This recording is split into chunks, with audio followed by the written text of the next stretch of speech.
Please bell icon को दबाएं और चैनल को सब्सक्राइब करना ना भूलें। आइए शुरू करते हैं मिस्टिकल चर्चा।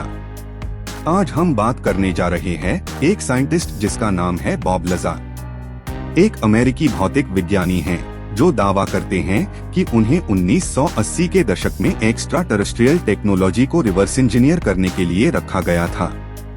यानी एक्स्ट्रा टेरेस्ट्रियल टेक्नोलॉजी कैसे काम करती है, ये जानने के लिए एज अ साइंटिस्ट इन्हें रखा गया था। लज़ार ने Massachusetts institute of technology (MIT) से भौतिकी में मास्टर डिग्री और California institute of technology (Caltech) से इलेक्ट्रॉनिक्स में मास्टर डिग्री प्राप्त करने का दावा किया है। हालांकि दोनों विश्वविद्यालयों ने उनका कोई रिकॉर्ड नहीं दिखाया। कहा जाता है कि वहां की सरकार ने कॉन्स्पिरेसी के चलते उनका रिकॉर्ड मिटा दिया है।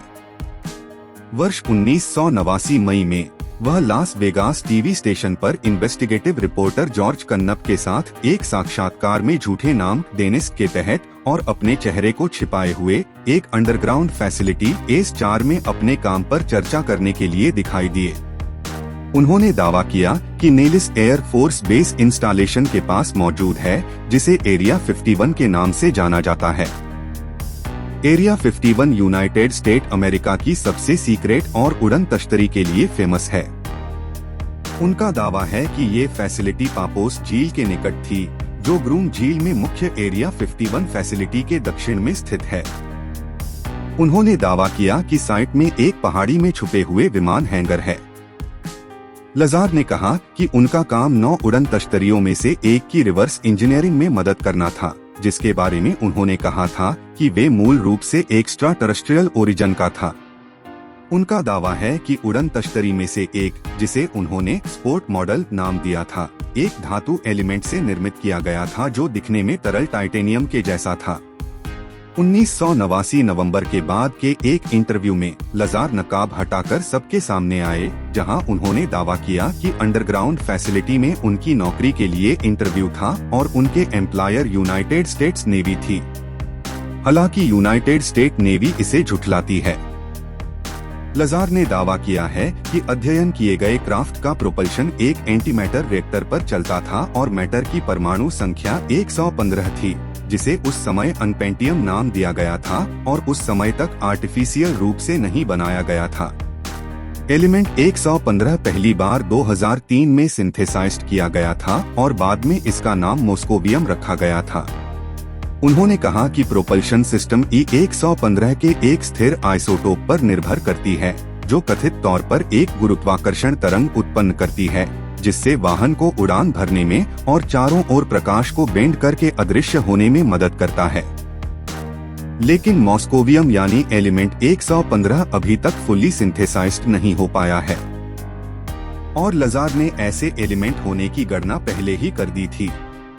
लज़ार ने बताया कि उस क्राफ्ट का रिएक्टर स्फेरिकल या सेमी स्फेरिकल शेप का था और जिसमें से फोर्स फील्ड निकलती थी, जो क्राफ्ट को ऊपर उठने में और एक ही जगह उड़ते रहने में मदद करती थी। उस क्राफ्ट की सीट्स इतनी छोटी थी कि आम इंसान उसे उड़ा नहीं सकता था, मानो बच्चे के बैठने के लिए बनी हो।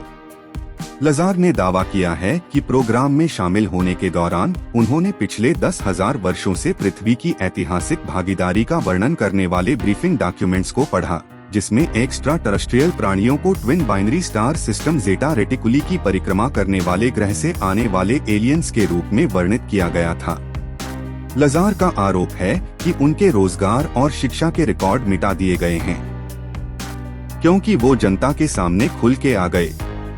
लज़ार ने कहा कि वो ये बात छुपाना नहीं चाहते थे और इसे बताकर उनका कोई फायदा भी नहीं हुआ, पर उनका कहना था कि आम जनता को पता होना चाहिए कि ऐसी चीज भी असल में है। उनकी कहानी ने मीडिया का महत्वपूर्ण ध्यान, विवाद, समर्थकों और विरोधियों को आकर्षित किया है।